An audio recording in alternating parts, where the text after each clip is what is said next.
Saudi Arabia and the UAE, they want a Palestinian state. They believe very strongly in self-determination for the Palestinian people. They do see us as their Arab brothers. That's the truth. They do see there is Arab brotherhood, but they don't want to be wrapped into a war with Israel either. So yeah. I think we can kill all of the birds with one stone. We get normalization between Israel and Saudi Arabia. We get rebuilding of Gaza. We get a Palestinian state. We need to do it all in one go, and that will give us Palestinians what we need, and it will also give Saudi Arabians and the Emiratis and other concerned groups across the Arab world the thing that they want, which is self-determination for Palestinians.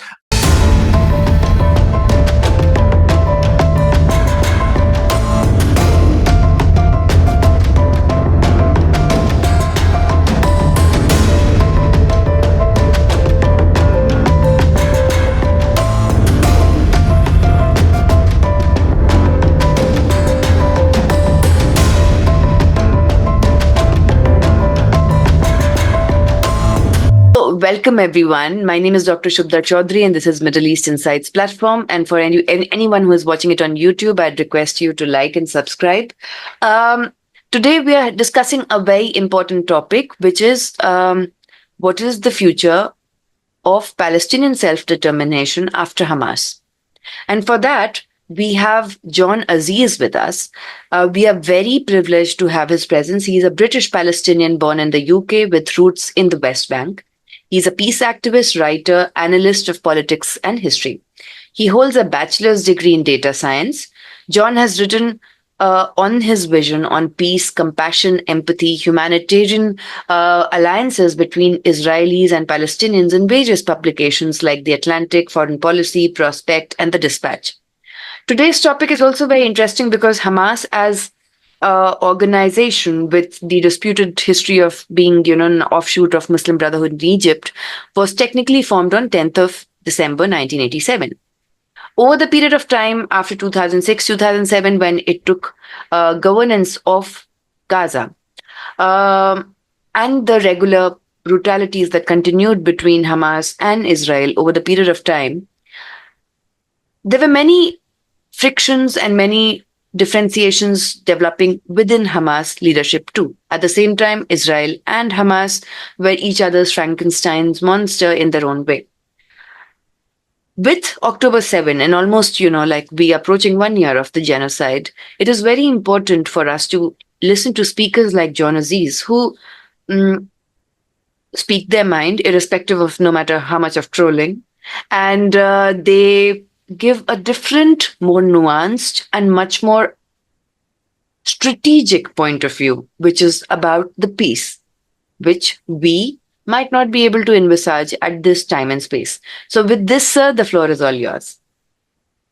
Well, thank you. Thank you for inviting me on here. Yeah, I am a advocate for the Palestinian people being able to have self-determination, I think, which is something they've been denied, which is a really quite a terrible thing. Palestinians have been tremendously mistreated and tremendously unlucky in the grander scheme of history, and I think it is long beyond time where Palestinians do have self-determination as a country recognized by the UN, and probably quite importantly as well recognized by Israel and the United States and the United Kingdom. And that's one of the most important vehicles that we could develop to help the situation. Now, how do we get there? And that's the difficult question. On the ground, we have had roughly two approaches. We've had the approach of the Palestinian Authority, which has mostly been working through international institutions recently. Since the peace negotiations have stalled, there was, particularly in 2008, also in 2001, there were major peace negotiations between Israel and Palestine looking towards a final settlement. Those negotiations were stalled. Netanyahu is not particularly keen to continue with it. He has many criticisms of the Palestinian Authority and of Hamas, and the Palestinian Authority has many criticisms of Netanyahu. So those two parties are not really meeting. So what do we have? We have the International Court of Justice, we have the International Criminal Court, we have the UN, and those are the forums that the Palestinian Authority have been working through. to achieve Palestinian self-determination. On the other hand, we have Hamas, who are essentially they're a violent resistance group. They have been the government of Gaza since 2006, since the schism between the Palestinian Authority and Hamas, and their approach has essentially been: we are going to make Israel submit to our demands through resistance. And I would tend to say that both of these approaches have not succeeded. I think the approach of Hamas is particularly seriously failed because of, obviously it's led to a war, which has led to, terrible violence and death of Palestinians in Gaza, which we don't want to see. And while the Palestinian Authority and their diplomatic approach is having considerably more success, it hasn't led to the final peace settlement with Israel yet.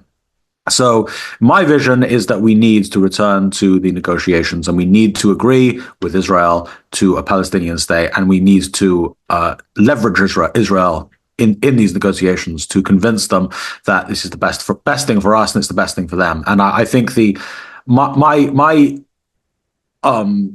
vision I'm talking about here is dependent on another vision, and that vision is one of peace and coexistence between Israelis and Palestinians. And my vision. The thing that I'm imagining is that we learn to respect each other as human beings. We learn to respect each other as individuals. We learn to respect each other's culture, and we learn to live together in peace. And that's my long term.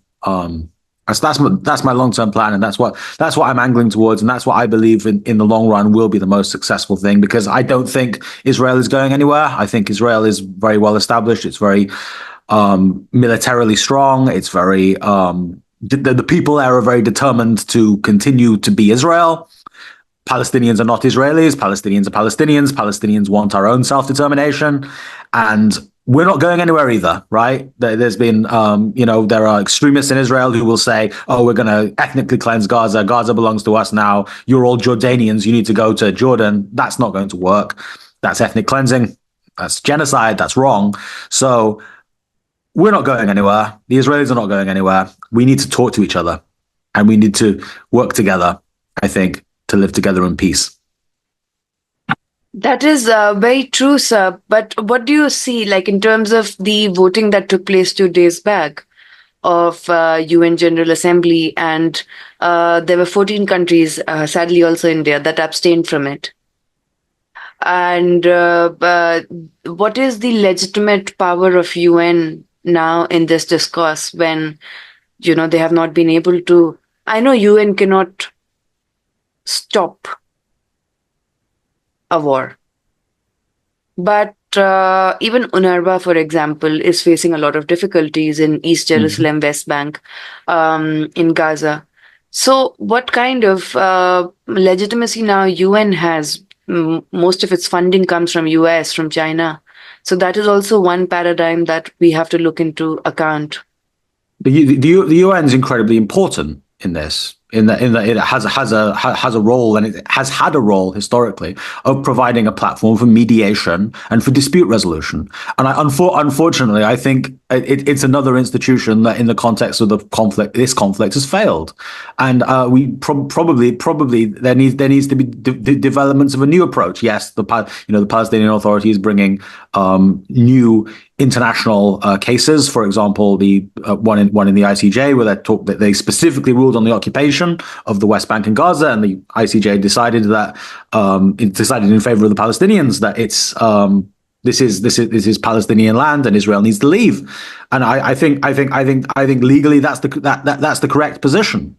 But how do we make that happen, right? How do we go from the status quo where Israel does have an occupation to for what they say, the security of Israel, because they are concerned that if they leave, then it will be taken over by Hamas or a similar group, such as what happened in Gaza, who will then launch a war against Israel. So how do we reassure each other that they can leave and that we can have our self-determination? That is the difficulty here. And I think the United Nations has failed. We need to have a different approach from the United Nations, and I think we should look much more at facilitating negotiations between the two sides. I think that's incredibly important. Yes, you can have rulings against Israel, very well, very well, but there have been we have 50 or 60 years of UN General Assembly resolutions against Israel, and it hasn't actually led to the self-determination that Palestinians desire and that Palestinians need. So I think this is the paradigm we need to look at is the two parties starting to talk to each other and recognize each other's legitimate concerns, recognize each other's legitimate rights, recognize each other's legitimate grievances, and try and move forward that way. Because right now, what I see is I see two totally disconnected sides, two totally disconnected narratives, and they're not talking to each other. And they're not meeting up. They're not trying to find a common ground. And I mean that in 2008, in the negotiation between Abbas and Olmert, we did actually get a little bit closer to having a common ground, because there was a Olmert's offer, which was the 1967 borders with some land swaps, and there was Abbas's offer, which was also the 1967 borders with some land swaps. And they couldn't agree exactly on what the border was going to be, but they got much closer than we are today, and I think we need to go back to that approach, because we nearly got there in 2008, and I believe we can do so if we can return to negotiations, this coming decade. Do you think, sir, that this kind of vacuum, or this kind of optics of miscommunication or lack of miscommunication is just optics, because it feeds the strategy of both Israeli war cabinet and Hamas? I think unfortunately, I think you make a very good point, because I think there are extremists in Hamas, and I think there are extremists in the Israeli war cabinet who want to fight. To put it quite simply, I think they believe that the resolution of this of this does not come at the negotiating table, as I do, as many more moderate Israelis and Palestinians believe. I think they believe that it is a matter of strength, and that's something I hear from people on both sides. Actually, people who are disillusioned on both sides, is this phrase: the only language they understand is violence. This gets said about Palestinians. It's a racist way to dehumanize Palestinians. It also gets said about Israelis sometimes too. And I think that is a failure, because I don't think that there is anyone on this planet who the only language they understand is violence. I think that negotiation is possible. I think that we can do this if we really want to, but it is a very dangerous situation where you have leaders in both countries who believe that the solution is on the battlefield, because that means innocent people are going to die. I think Netanyahu probably does fall into that. He still wants to do more to Hamas, and arguably people would say to people in Gaza in general. Yeah. And Hamas believes that the language that Netanyahu understands is resistance. Because unfortunately, Netanyahu has not given the more measured, more peaceful, more legitimate strategy of the Palestinian Authority many wins, right? There's still the West Bank is still governed by the Palestinian Authority, who essentially is peaceful, right? Essentially, they do want a peaceful resolution. Yes, they're not negotiating with Israel right now, but they want a peaceful resolution. They keep the peace in the West Bank.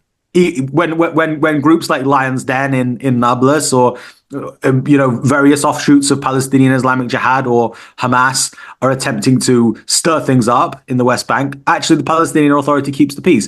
And the problem is there's still an occupation in the West Bank, right? The Palestinians in the West Bank do not have more rights as sovereign citizens of Palestine than people in Gaza. Arguably people in Gaza were more free in terms of freedom from occupation, because Hamas's approach was, we violently pushed back against Israel, we resist against Israel, and Israel, of course, ultimately left Gaza, and that was part of the Sharon disengagement plan. They left Gaza, and Gaza has had,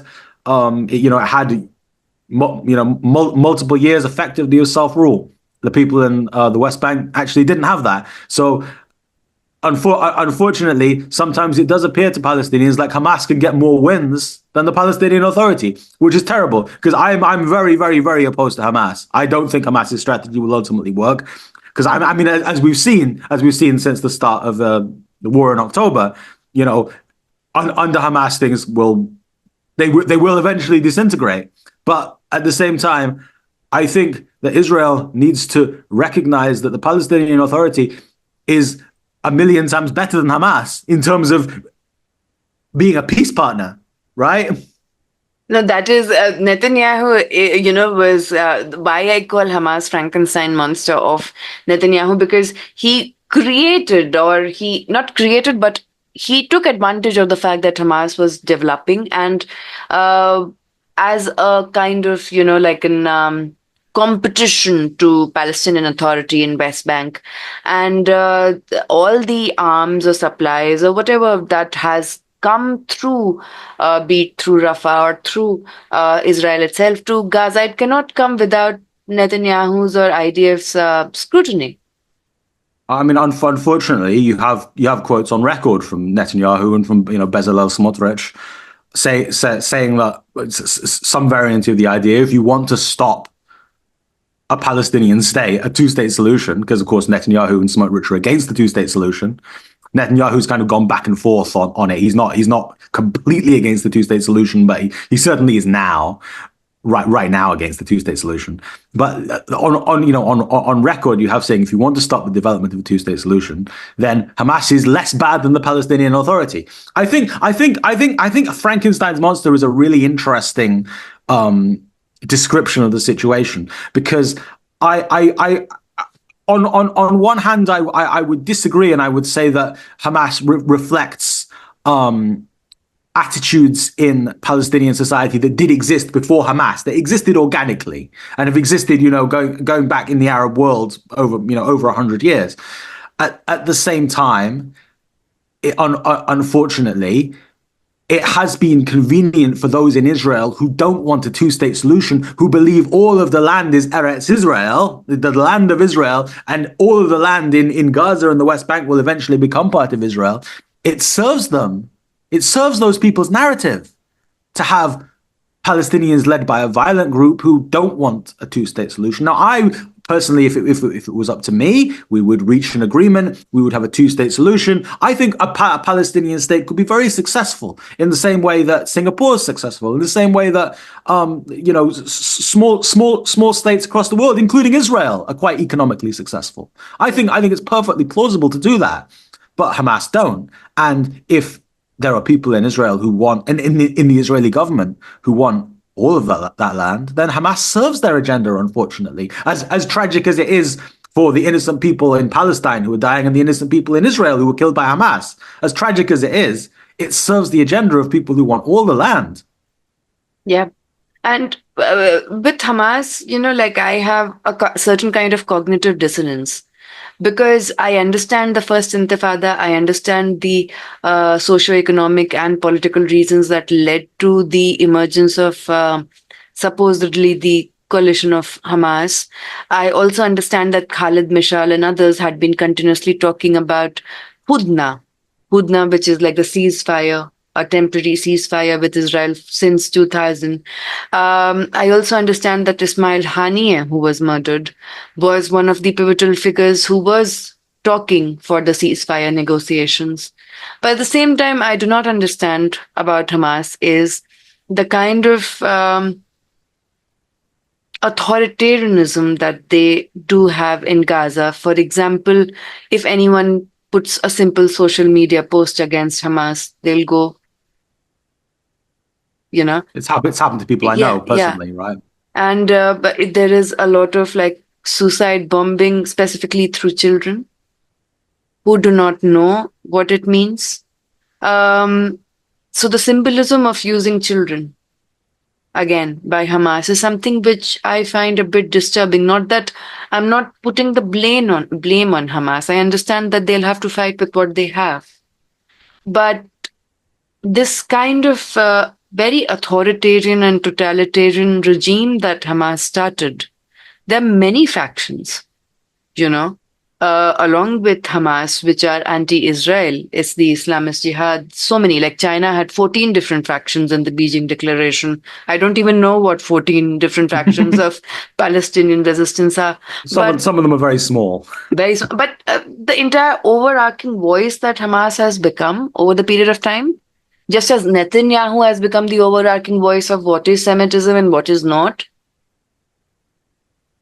and what, Israel, like right now, the war cabinet has been given 2 days back every permission to use any kind of military capacity they can against Hezbollah after the pager attacks. And then today, like yesterday, US time, Donald Trump goes to a rally and he's able to abuse both Jews and Palestinians at the same rally. So it was hilarious. Like, he was able to abuse both of them at the same point. So this kind of cognitive dissonance that is there about Hamas is what I'm not trying to take away the pain. I'm not trying to take away the misery. I'm not trying to take away the sacrifice or the martyrdom that has happened with Hamas officials. Most of them are dead because of Israel. But at the same time, they also victimize the populations in Gaza. I think we have to be results oriented, right? I think we have to judge. There's a phrase in Christianity: you judge people by their fruits, right? And I think in the business world, you'd say you judge people by their results. And I think that's reasonable to do for Hamas. I think that's reasonable to do for the Palestinian Authority. I think that's reasonable to do for Israel. So we have to judge people by their results. And I think the results of the Hamas rule in Gaza has been total failure.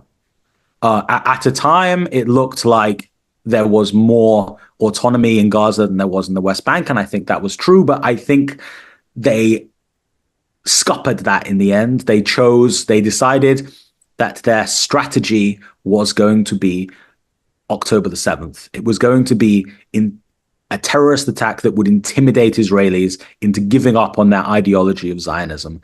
And I don't think that has worked, like just on a practical level. I don't agree with terrorism at all against anyone, but I don't, just if you judge it practically, I don't think it's worked. I don't think Israel is going to disappear. I don't think that repeating October the 7th will make Israel disappear. That's the reality. However, I think that yes, Palestinians do have a lot of legitimate grievances, and sometimes these end up manifesting in groups like Hamas. If you have a population that has been displaced, as occurred in 1948 and has occurred since October the 7th, people are going to get angry. People are going to feel passion. People are going to feel hatred. And I'm not a hateful person, so I don't condone hate. But I think that is it's a natural response to being displaced and to having your family killed. And you see it on the Israeli side to some extent too. People whose families were killed on October the 7th, they become very, very angry. So ultimately, I think Hamas is they have failed just on their own terms of we're going to get rid of Israel through resistance. That hasn't worked. So people who support them, they tend to come around to arguments like, well, look how long it took the Algerians, for example, to get rid of France, which is true. It did take, I believe, over 100 years of Algerian resistance to the French colonization of Algeria. I think that unfortunately for Palestinians, the analogy doesn't quite hold up, because in the French people who were colonizing Algeria were from France. They could go back to France. It's a lot more complicated with Zionism and with Jews because of the history of Zionism, the history of Jews living in a diaspora. If you go far enough back, we Palestinians and the Jewish people are very closely connected. We're descended from the same people. Many of my ancestors, right, were at one point living in Palestine. They were Jewish. You know, so the Christian Palestinians, the Samaritan Palestinians, and the Jewish Palestinians, they're kind of three branches of the same tree. So it is what it is, right? That I think none of us are going anywhere, and we need to learn to live together. We need to learn to accept each other as difficult and as hard as that is, with all of the killing and all of the violence and all of the horrible water under the bridge that has gone so far. We need to accept each other. But in terms of Hamas, they have not been successful. I don't think they were ever going to be successful. I think that ultimately, you mentioned the concept of a hudna. I don't really think that's peace. I know there are elements in Hamas that were, yes, we need to have a long-term hudna with Israel. Let's just to explain this for your audience. A hudna is an Islamic concept, which means that it's like a temporary peace treaty. Could be 10 years, it could be 15 years, could be 20 years. But some people in Hamas, yes, they wanted a temporary peace treaty with Israel. And it would be possibly in name a two-state solution, right? The problem is the tragedy of that is, I think, the tragedy of that is that the long-term strategy would still have been another war with Israel, and that is, I think we need to realistically, if we really want peace, to be with security for both the Israelis and the Palestinians. And I think that's the only security, that's the only peace Israel will ultimately accept. They want security. It can't be, oh, we're going to stop fighting for 10 years and then we're going to start again. Because, here's the thing. If you have the date where the fighting recommences is not going to be known to the Israelis. It's not going to be, oh, all of our men who want to fight each other are going to go out to a field and they're going to have axes and spears and they're going to fight each other and kill each other there. No, it's going to probably be a suicide bombing, right? It's probably going to be something like October the 7th, possibly involving killing civilians. So I think a hudna would not have held, and it would not have given ultimately it would not have given Palestinians the security we need to develop as a state. Because when we rebuild Gaza, I want to build skyscrapers. That's what we need in Gaza. We need skyscrapers. We need football stadiums. We need a marina. We need the modern infrastructure of a city. You're in India. You get a lot of stuff is being built in India right now. In cities across India and across China. There's a lot of new infrastructure going in. We need a metro system, for example, in Ramallah, in Gaza, right? Across Palestine, we need infrastructure. We need housing. We don't want to be building these housing projects and then 10 years later, Israel's bombing again. Right? We don't want that. We want to establish a situation where the skyscrapers that we build are going to exist in 100 years. And okay, that means Israel is going to still have Tel Aviv in 100 years. Fine. But that will allow Palestine to have Gaza with skyscrapers, with a metro system, with with an airport, right? There was an airport in Gaza at one point, Yasser Arafat International Airport. It's not doesn't work anymore. That needs to be rebuilt. All of this infrastructure needs to come back so that the Palestinians have a real country. That's what I want, and I think that's not what Hamas was going to deliver. No, it is, specifically now with natural gas being explored near Gaza, with the India, Middle East, Europe economic corridor in the fruition in whatever way, and so many other alliances that Israel is making with other countries. Palestinian as a state, both in West Bank, both in Gaza, is going to really develop if that happens. It's really going to develop. We can benefit. We can benefit from their agreements with places like Dubai. Yeah. I mean, Saudi Arabia and the UAE, they want a Palestinian state. They believe very strongly in self-determination for the Palestinian people. They do see us as their Arab brothers. That's the truth. They do see there is Arab brotherhood. But they don't want to be wrapped into a war with Israel either. So yeah. I think we can kill all of the birds with one stone. We get normalization between Israel and Saudi Arabia. We get rebuilding of Gaza. We get a Palestinian state. We need to do it all in one go, and that will give us Palestinians what we need, and it will also give Saudi Arabians and the Emiratis and other concerned groups across the Arab world the thing that they want, which is self-determination for Palestinians, and it will also give Israel the economic opportunities that they're looking for. It's as far as I'm concerned, it's win-win-win. It's win for the Palestinians, win for the Israelis, win for the Middle East. And I want Palestine to have its own currency and not to be dependent on shekel. That's an interesting point. Yeah, Yeah. When I first visited Palestine, my dad and I, we were talking to my cousin. My dad, he lived in America, so he was a bit better off than his family in the village where we're from. And he gave my cousin 10 shekels, right? He gave, and there are little things like that make Palestinians feel like they don't really have their own country, they don't really have their own independence, and it can lead to like an inferiority complex or Yes.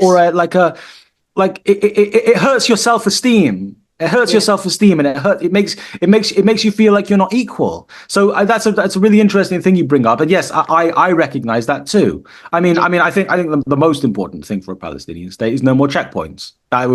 Yes. Like fine. If the IDF is going to be in the Jordan Valley, they need to be in bases. They don't come out the base, right? So that's fine. The IDF is in Israel and in certain bases next to Palestine. Fine. We can live with that. We don't want IDF on our streets. We don't want IDF at checkpoints. We don't want it is dehumanizing to go through a checkpoint where people have guns and they suspect you're a terrorist. I'm not a terrorist. I'm as peaceful as anyone, right? I love Gandhi, I love Martin Luther King. And when an Israeli soldier tries to interrogate me, I try to smile. That's my that's my form of taking power back. I smile. That's the way that I deal with it. But it's dehumanizing to be treated as if you could be a terrorist, because most people aren't terrorists, right? Most people aren't violent. Most people don't want genocide. Most people don't want to kill people. On average, humans we're beneficent. Most humans want the best for our family, for our community, for our country. Most people want to build things on average. People want washing machines, people want televisions, people want fridges, people want cars. They don't want everything to be blown up. Consumerist capitalist culture has ingrained in us. We want that is very human. This is how we measure our own worth. But one thing which for the students I would like to say, so checkpoints are basically like in India, for example, if you move on the street, so you'll see a lot of vegetable sellers, you'll see a lot of pan shops, right, on any street. So after every 2 minutes, you'll see a pan shop or you'll see vegetable sellers. In the same way, if you go to West Bank, after every 2 minutes, there's a checkpoint. Now, what is a checkpoint? Checkpoint is basically like a small military army office where there are 2-3 IDF soldiers deployed over there with guns, AK-47s. Most of them are 18, 19 years old. They are just finished with school. They are doing in their military conscription. And they check your ID. They keep checking what kind of permit you have. Because within West Bank, if you want to travel, say, from East Jerusalem to Nablus, or you want to travel from Bethlehem to Ramallah, you need a certain kind of permit. So what kind of permit is it for movement? So for medical movement, you need it. For, tourism, you just need it. You need it for work. So all of those are permits that are there. And if you don't have the permit and your ID card is not there, so you'll be stopped, you can be arrested, you can be jailed also. And it has happened. It has happened a couple of times in front of my eyes. It was, for me, the most, there were 2 moments in my visit in West Bank that were very traumatic for me and that it don't leave me. One was when we went to Ramallah, we saw the temporary grave of Yasser Arafat, and the entire idea is how to, after whenever the peace negotiation is there, or whatever, it will be again transported. And just next to Ramallah, and Ramallah is socio-economically very different. It is much more. I felt I was in some British city. in terms of, the real estate prices and everything else. But just next to Ramallah, like a couple of kilometers away, there is this Kalandia refugee camp. And in that Kalandia refugee camp, all the walls over there have bullet marks. No one has a doorbell. The doors are almost cracked. In front of every house that has lost a son, there's a poster of the son as a martyr. And who that house belongs to. That is the identity of the house. And their children are playing around in the most unsanitary conditions.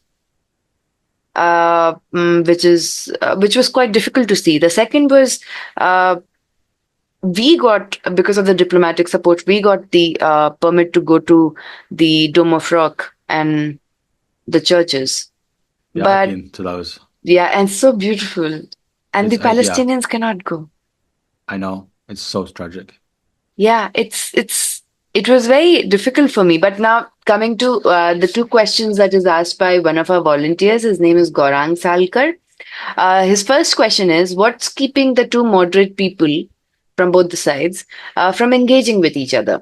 In a way, you're advocating and asserting the voices in your opinion. Well, it's happening to some extent, right? It's not like the moderate people don't talk to each other, right? There's Ehud Olmert, who was the Israeli prime minister during the last fairly close negotiation. He's out there. He talks to Palestinians. He's talking to, I think, Sama Sinjalawi, who's a moderate Palestinian. I saw Sama posting that on his Twitter earlier today.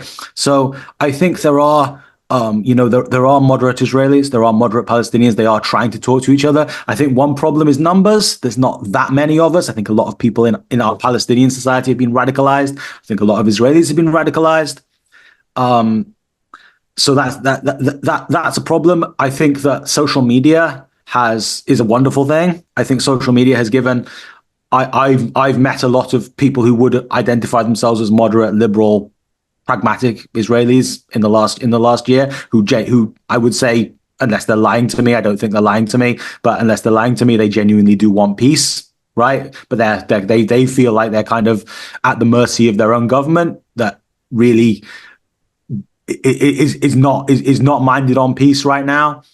I think that we need to do more to build platforms where people can meet each other and have real conversations. Twitter is certainly one of those platforms.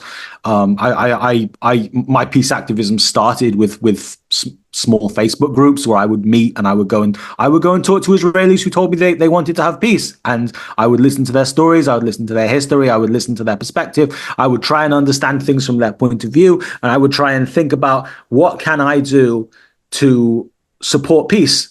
Now, sadly, unfortunately, I think with the October the 7th and the war since then, a lot of those groups have turned into another battleground. So you have pro-Israelis coming and they just want to put across, this is why we're at war, we want to win the war. And then you have Palestinians saying, this is why Hamas is right. Yeah. So sometimes meeting each other, it doesn't always work out. But yeah. We're doing it. We're doing it. We're putting one foot in front of the other. I have dedicated a lot of time, a lot of hours, and a lot of effort in the last year to advocating for, we need to figure out how to live together in peace. And there are other people, as Ahmed Fouad al-Khatib, another Palestinian who speaks from a similar perspective as me. Hamza Abu Hawidi is another Palestinian who's doing a lot of work. We all try to talk to Israelis. We all try to find common ground with Israelis. Yes, we're not going to find common ground with Kahanists, with extremist Israelis, with people who want all of the land between the river and the sea for Israel. We're not going to find common ground with them because we don't agree with them. And very, very often they deny that we're even Palestinian. They say, oh, you're Jordanians, you're Egyptians, you need to go back to Jordan and Egypt. No, we're not. We're Palestinians. We're Palestinians. We want to have our self-determination. But we're doing our best. We're doing our best. And I am grateful to any Palestinian or any Israeli who really wants peace and is willing to go get out there and find other people who want peace and to start a peace movement and to work together and to pressure our governments to listen to us and to say, we want infrastructure, we want houses, we want, supermarkets. We don't want we don't want to fire rockets. We don't want to get sucked into another war with Israel. We want to have peace. We want to live our lives as normal people, normal human beings. Yes, it's so difficult, once you go to those refugee camps and you realize that even the things that we in India, for example, I take it for granted, those are just absent over there. I mean, Yes. I know that I can go out and I can buy anything. I know that if I want to meet a friend suddenly and within 30 minutes, I can go and meet in 30 minutes. The real tragedy, though, I mentioned Kalandia, Yeah, 20 minutes, half an hour away, you have Apple Store, you have Starbucks, you yeah, have modern hospitals, you have modern supermarkets, right? Even in the Palestinian part, even in yeah, Ramallah, right? yeah, There's major disparities yeah. between how Palestinians are between not between Palestinians and Israelis, but sometimes it's between Palestinians and Palestinians. Yes, yes, So and I think these are management failures. I think that these are logistics failures. It's planning failures. It's failures of the Palestinian Authority. There needs to be much more equality between Palestinians, and there needs to be much more economic development of places like refugee camps. yes, Of course, the difficulty with refugee camps, right, is that people don't want to admit that this is people's homes and they're not going to suddenly go back. Because yeah, if in 1948 your ancestors came from Haifa or Akkar or Nazareth and now they're in a refugee camp in the West Bank or in a refugee camp in Gaza, the idea is that you are going to go back to where your ancestors came from. So they're just kept as refugee camps, sort of in perpetuity, because the people are not going back right now. There's no agreement for them to go back, so they are there, and there's not the economic development they need. I think, even if you believe that there is going to be a right of return for Palestinians, and I think there probably will be some right of return for Palestinians in the final agreement. Israel's not completely against it. It's not actually a deal breaker. There can be a right of return we just need an agreement, right? But at least until there's an agreement, we should have economic development of the refugee camps. We should treat them as towns. Surely that's the logical thing to do, so that people have nice towns to live in while there's no agreement, and then we get an agreement, and then there's a right of return, and some of the people who live in that town they may return to what is 1948 Israel. Maybe I don't think a right of return is impossible. It won't. I don't think it will be infinite. I don't think it will be anyone who identifies as a Palestinian can go and live in Israel. I think it will probably be much more like, if your grandfather was displaced, 10,000 people per year will be allowed to go. So 10,000, 15,000. It can exist within a framework that can be negotiated. But until then, surely we should treat the refugees as human beings who deserve to live in a nice place, right? yes, it Whether that's in is. Gaza, yeah, Yes, yeah, like at least give the economic development for these places, so because Ramallah is proof that it's Ramallah possible. is proof that it's possible in Yeah, in the West Bank, yeah, even Bethlehem. by the way, Palestinians are some of my family is in a refugee camp in Jordan, right? And if you look at the state of the refugee camp in Jordan, which is just outside Amman, versus Amman in the center, it's very different. Amman in the center is like a Western city, right? It's become westernized. It has modern amenities, modern shops, modern infrastructure, and the refugee camp is still dusty. It's breeze blocks. It's temporary. I think we have to look at, the right of return. It may happen. It may happen as part of an agreement. That's possible, but we can't mistreat people while they're waiting to return, right? Surely people should live in nice houses. Yeah, no, It's possible. You need it is. building materials. You need building materials. You need builders. You need to build things. Yeah. To that, those who are completely, like hardcore, they'll say that Israel doesn't allow, it will bomb, it will do all of that. But that is the entire, the narrative. It's like the fodder that keeps it. It's like a gift that keeps giving. It's like it doesn't stop. This kind of narrative doesn't stop, but the security dilemma from both sides. Though I'm quite surprised that Israel didn't know about 7th October attack. I'm also surprised that 2 days back they didn't know Yemen is going to attack on I mean, central they Israel. did. Yeah. There's a tragedy, right? Tragedy, Yeah. and I'm not going to play into. I'm not promoting conspiracy theories. I'll just say that beforehand. But the Israeli intelligence services, they did have information about an attack like the 7th of October that Hamas was planning, right? And you know what happened?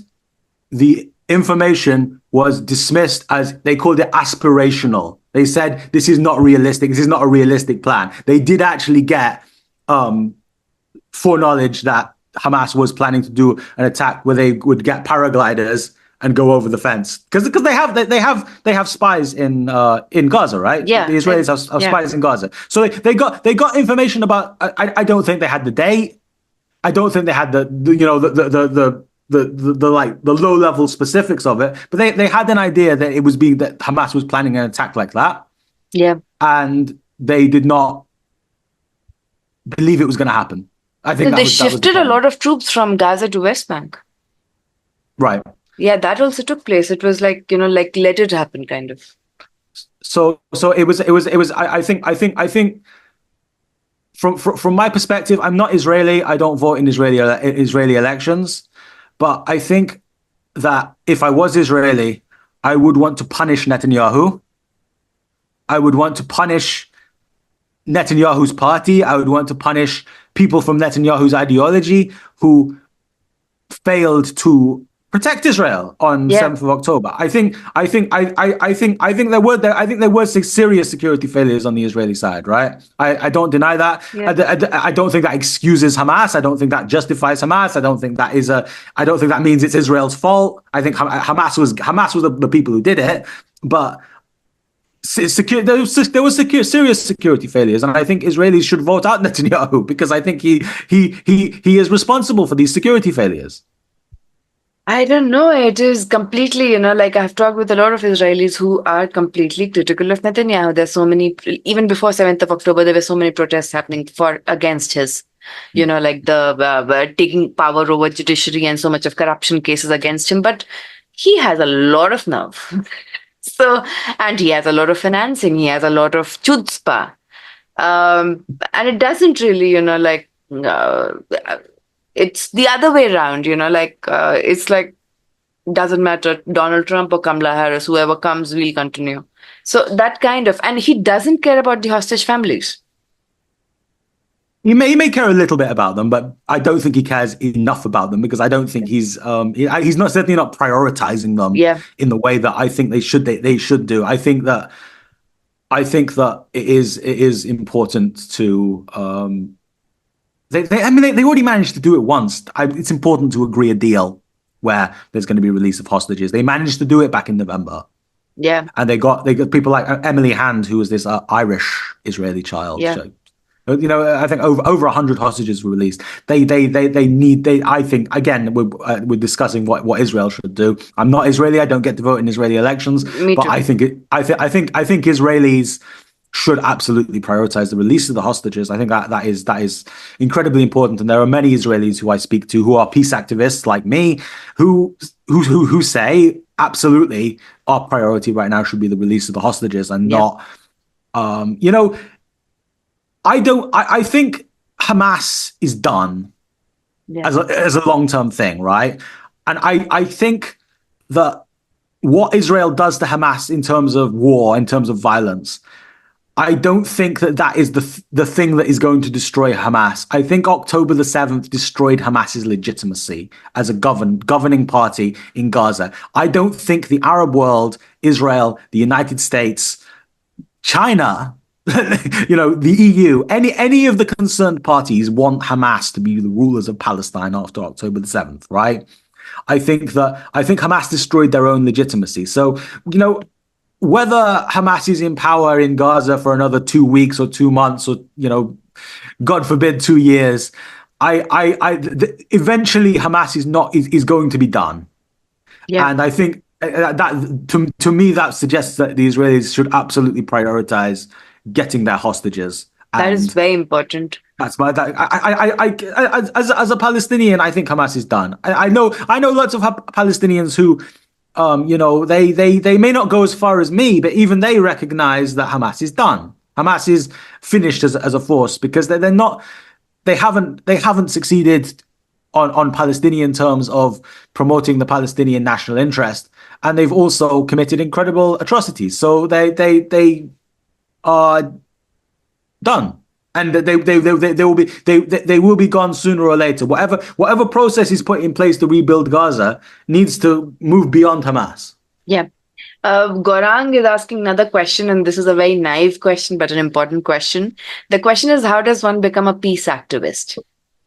Where does one start in such a polarized atmosphere? You must have noted the heavy-handedness of UK on protesters and peace seekers. So how do you safeguard yourself? How do you continue with this ambition? I mean, to start off with, you go in the street with a sign that says, "I want peace. I believe in peace. I believe we should stop the killing. I believe we should stop the death. We should stop the displacement." You get a sign, you go in the streets, and you promote your cause. And India is a democracy. It has free speech. So I know you're in India. I'm in the UK. It's also a democracy. It has free speech. It's more difficult if you're in Palestine, because there's a war, and Hamas is very repressive of dissent. But you get it. You go on. First of all, you go on the street. But if you can't do that so easily, or what you can do in your spare time is you get a Twitter account and you start tweeting about peace, and you start tweeting about coexistence, and you start tweeting about why are our leaders not negotiating with each other? Why are we not going towards a peace agreement where we can live in peace together? And I think that's I'm very grateful for anyone who wants to join Twitter and who wants to promote this cause. There's a lot of there are a lot of peace activists now on Twitter. Yeah. Who are talking about the cause of peace and their belief in coexistence and compassion for all the human beings on both sides. So I think you can join the fight very easily. You can become a peace activist very easily by engaging on social media and by promoting and publishing topics talking about peace. How did Martin Luther King do it? How did Gandhi do it? You have to put one foot in front of the next. You have to start somewhere. You start with what you've got. We don't all have a lot of money, right? We don't all have 10,000 followers. We don't all have a TV studio to film things in. You can start with your phone. You can start with your laptop. You can start with your hands. You start with your feet. You put one foot in front of the other. You start with whatever you can use to promote the cause of peace. Because I think that's the right cause, and this is the cause that will build our society. This is the cause that will keep children safe. This is the cause that will create prosperity. It will create economic interdependence.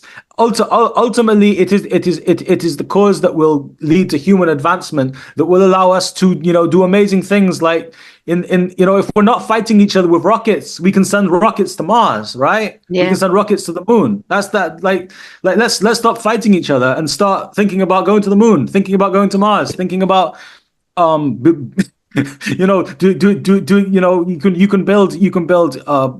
you can build anything you want to if you're not building guns and bombs and rockets and aircraft to drop bombs on people. Yeah, that is why when the Gen lobby is going to send love letters to both of us, then we are just destroying their entire business model.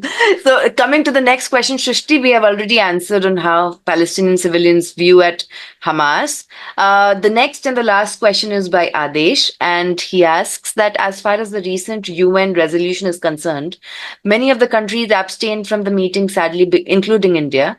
Don't you think it's not a proper way and means to resolve the issue? There are global problems and their answers are either with you or against you. It seems to appear that those countries who abstain from meeting are indirectly in not the favor of resolving the issue with the prism of morality and peace. Because if you want peace, if you need a peace and ultimate ceasefire, what is the perspective then? Yeah, I think that different countries had different reasons for why they voted the way they voted. Some of them believe that the solution is not in the UN. They believe that the solution is just in bilateral negotiations between Israel and Palestine. I think it's both, right? I think that there's a solution in the UN. I also support bilateral negotiations. I don't think you should exclude one or the other. So, of course, I think it is important that the UN does everything it possibly can to pressure the leadership in Israel and to pressure the leadership in Palestine to talk to each other. I personally, I think it's absolutely necessary for the UN to take on that role. It should take on that role more. It should take on that role in as many different ways as possible. But at the same time, I don't think it's the end of the world that certain countries voted to abstain or voted against it.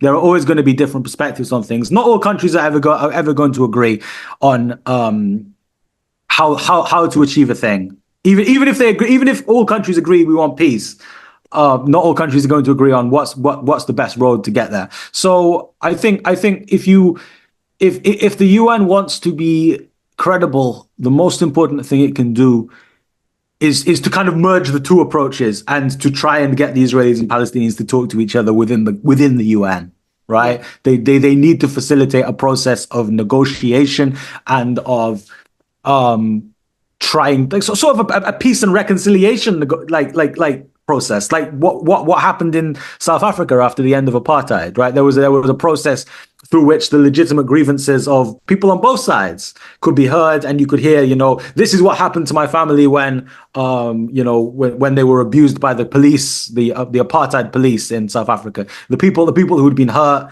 can, they can say their piece, and they can, seek closure. So if you're a Palestinian, your nephew or your niece was bombed by an Israeli bomb, then this all needs to come out, right? The people who have been hurt by this war and by Israel and by Hamas need to be able to say, this is what happened to us, and people need to listen to them. So the UN needs to create more of a process to get there, to do that. It should be direct, Israelis and Palestinians directly talking to each other. It should be civilians on both sides, not just the government. You have to bring in the ordinary people too, right? These are the families who their children were killed on October the 7th. These are the families whose children were killed with an Israeli bomb on November, December, January, right? So you have to hear these people's process and hear about their experiences and give them. This is how we resolve it, and people have to say sorry. People have to say sorry. People have to, apologize to the people who have been hurt, and that's how we reach closure. So yeah, I think it's very good that the UN is trying to help the Palestinian people. I certainly think they should continue to do that.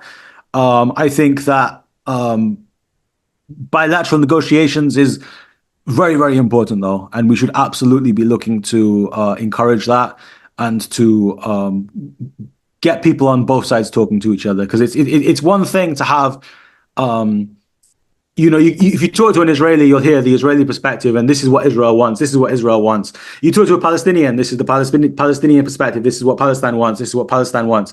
But if they don't talk to each other, then we're not going to get a resolution. Yeah. No, that's why one of the students said it should be like a victims conclave, and I said no, it should be a survivors conclave. So the point is that with this, Adesh is saying thank you for your perspective. I hope no more love of the rush will lose. People connecting is important. Yes. Okay. Yes. And you're talking about Mohammad Darwish. Okay. So the point is that.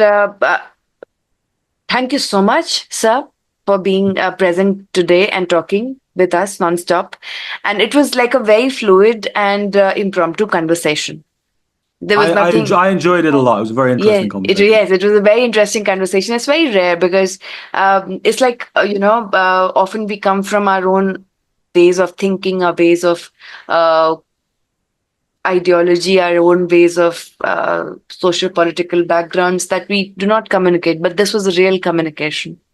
So I was trying to hear what you had to say. I was trying to answer your points. I think that by the way, I think that's kind of the way it needs to go with Israelis and Palestinians. They kind of listen to each other rather than talking past each other. They need to try and address each other's. Yes, it is. It is. Points.